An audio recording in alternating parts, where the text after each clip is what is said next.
So you're in your resort hotel room, your park bag is packed, you have your tickets, but how are you actually getting to that park?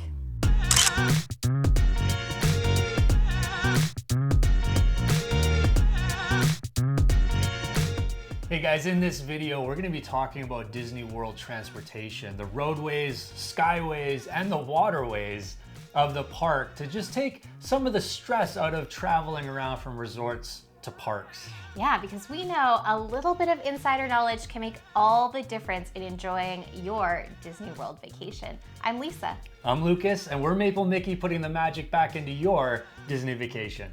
So Disney World offers a vast amount of included transportation that is included in your resort stay. And there are kind of a few main ones: the bus, the monorail, and the Skyliner, as well as your feet. But we have one extra secret mode of transportation that we're gonna share with you at the end of this video.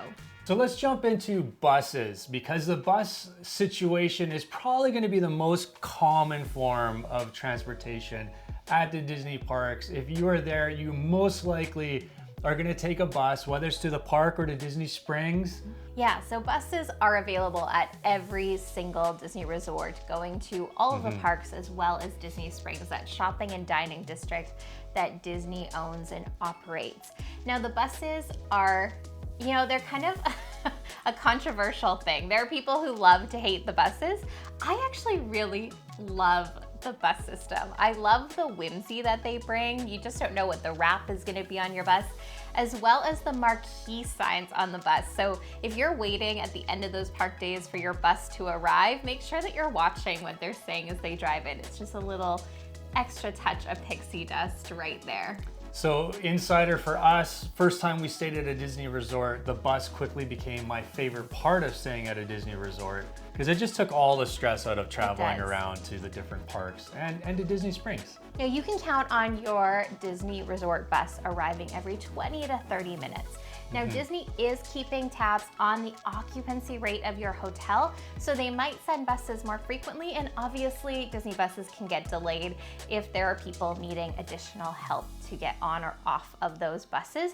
But on average, you're looking at 20 to 30 minutes for the bus to get either to your resort or the park that you're leaving from.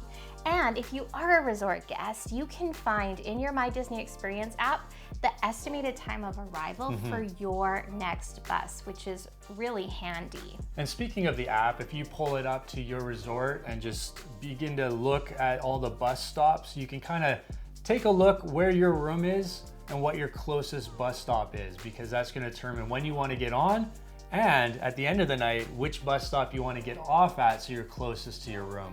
Yeah, now that is only for moderate level resorts, and up the value resorts, you have one bus stop. Front door. You're gonna have to schlep it all the way to your room. But on those other resorts, you can actually request a room that is closer to a bus stop or the monorail, the Skyliner, to some of those transportations, which if you have little legs in your party, might be a really handy thing to request ahead of checking in.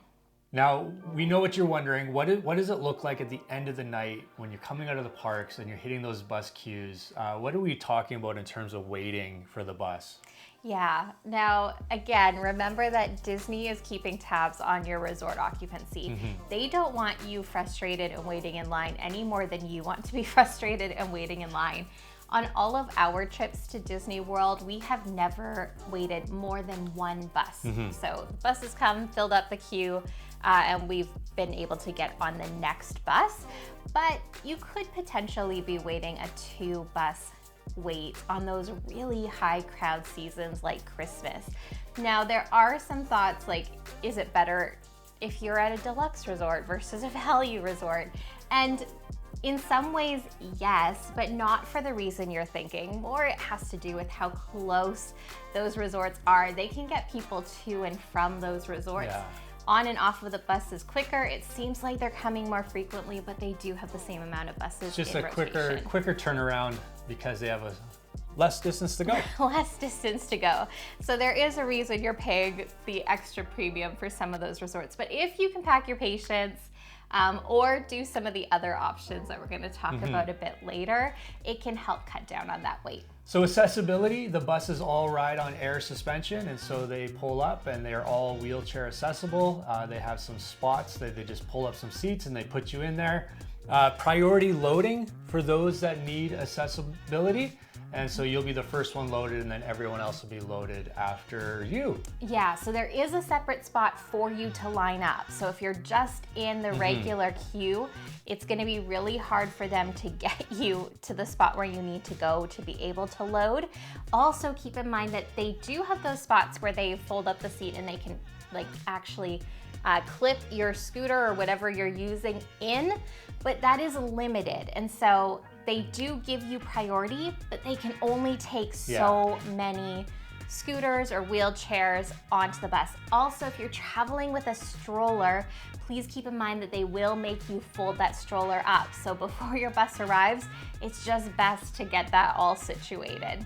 Yeah, because there's nothing worse than scrambling to get that thing folded up while you have a whole audience of people watching you and you weren't prepared. Just do it ahead of time and jump on the bus. Yes. Well, in this next mode of transportation, we're going to take to the skies, and of course Disney has their Skyliner, which is a kind of a gondola style mode of transportation. If you're afraid of heights and movement at heights, might not be your preferred mode of transportation, but tell us a little about what resorts and what parks can you take the Skyliner? Yeah, so the Skyliner connects 4 different resorts to 2 different parks. So it's Art of Animation, Pop Century, Caribbean Beach, and the Riviera, and it connects to Hollywood Studios and Epcot. Now, Caribbean Beach is going to be the hub for those 2 different lines, and so depending on where you're coming from and where you're going to, you may need to exit off of the Caribbean Beach Skyliner and then get back into another line and get on a different route. So that's your connector. That's your connector. So do keep that in mind. While it seems like it's just continuous, if you do have to get off when you weren't planning it into your day, that might delay you getting to rope drop. So just keep that in mind when you're hopping on the Skyliner.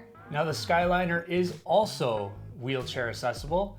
So what they do is they pull one of the gondolas out of the queue and they have a special loading area for that.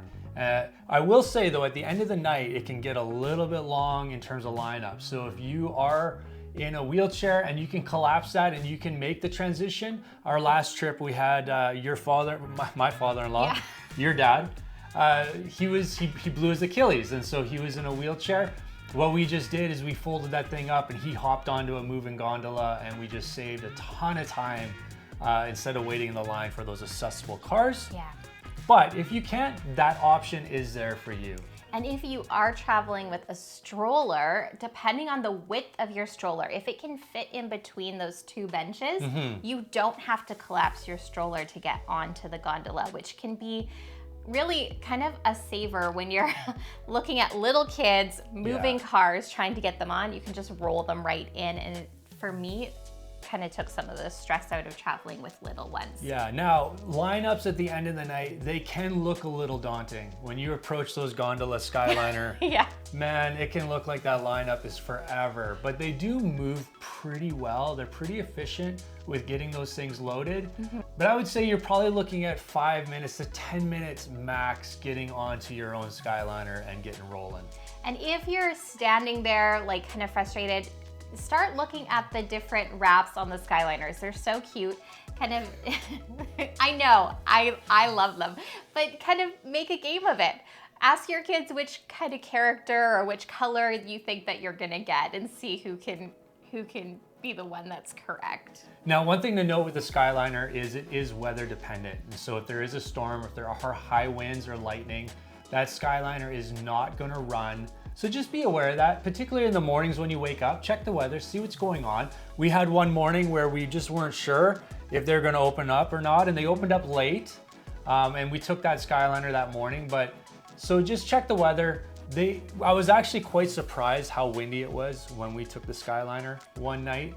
So they try to kind of push it a little bit, but safety is the #1 value at Disney, and so They're not going to put you in any danger. Yeah, so that was a hurricane rolling in when we took that Skyliner, and they were actively monitoring the wind speeds. We heard them talking. They had people there just deciding on when they were closing that Skyliner down, so they are not going to put you in any danger. But the Skyliner resorts do not have buses to Hollywood Studios or Epcot running regularly.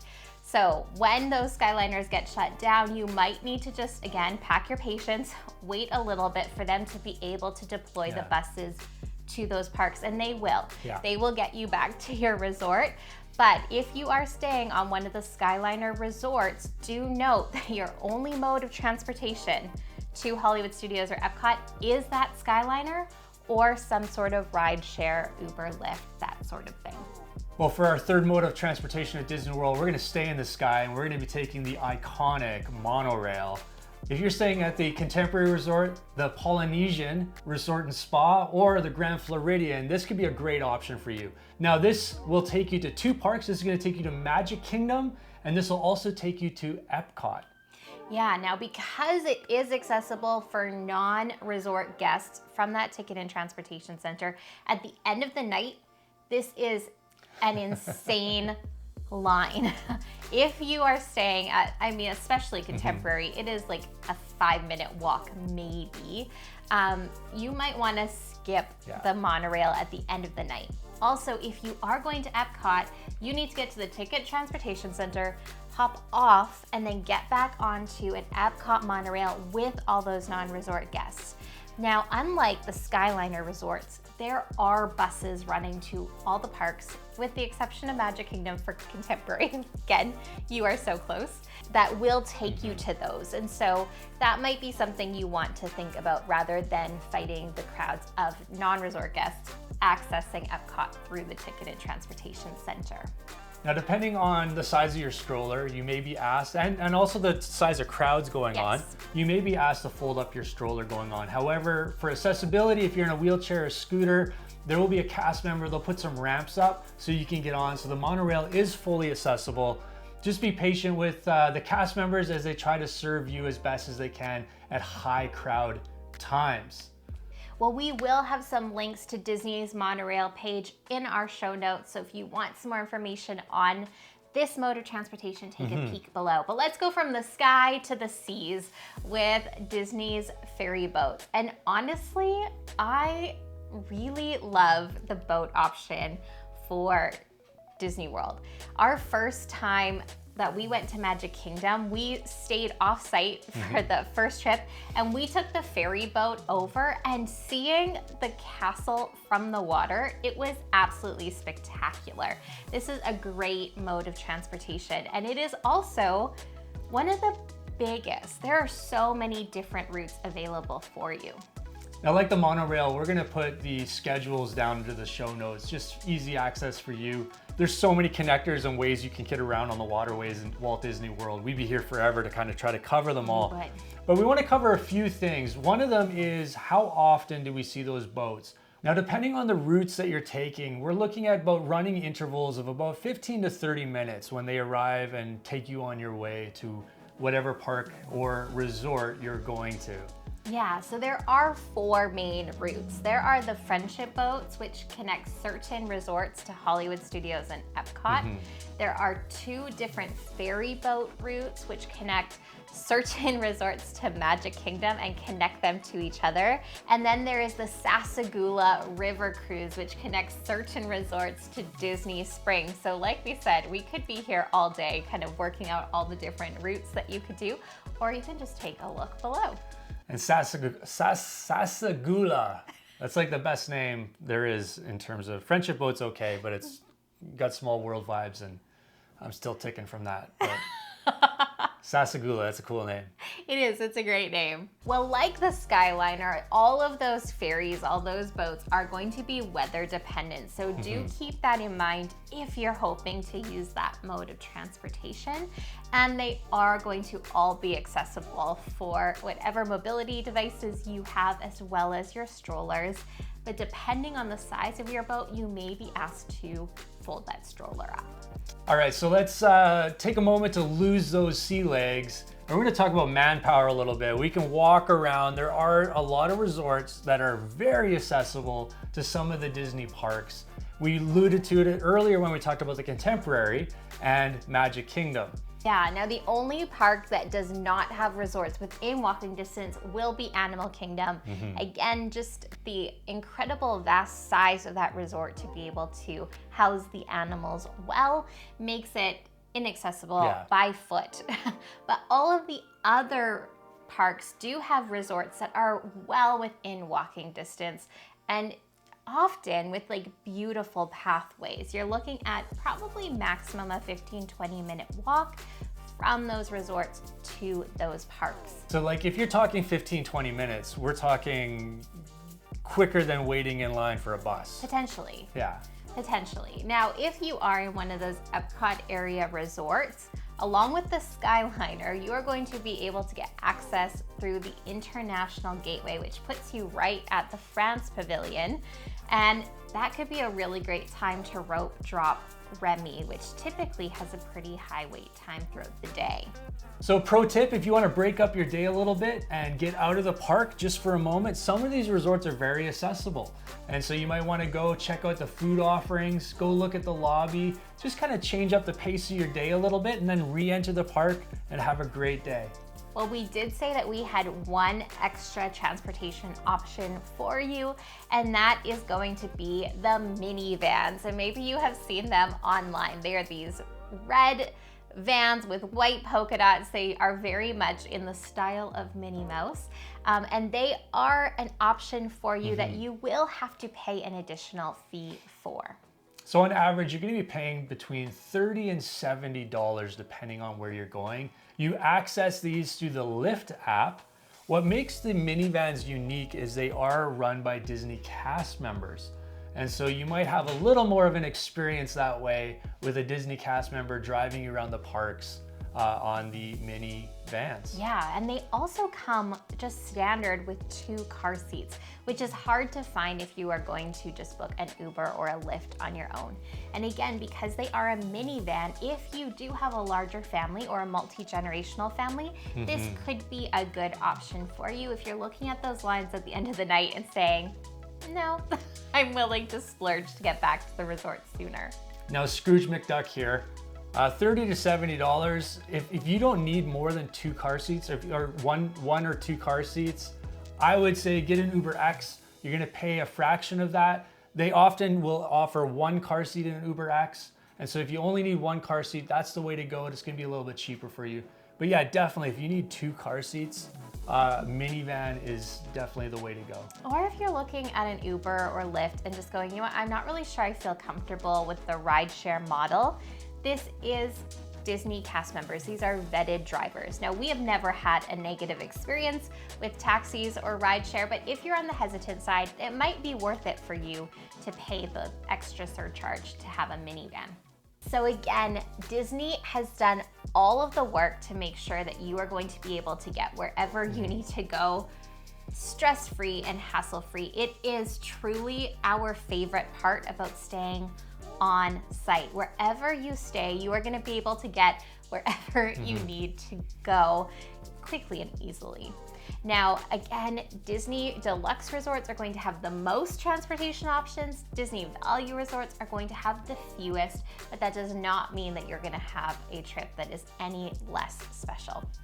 So let us know in the comments below, what is your preferred mode of transportation at Disney World? Is it the iconic monorail, the Skyliner, or do you just like the good old-fashioned buses that get you around and are dependable? We would love to know. And if this has added value to your experience and your planning, would you just like and subscribe and let us know what we covered, what we didn't cover? Maybe we missed something. Just let us know in the comments below. And we're Maple Mickey, putting the magic back into your Disney vacation.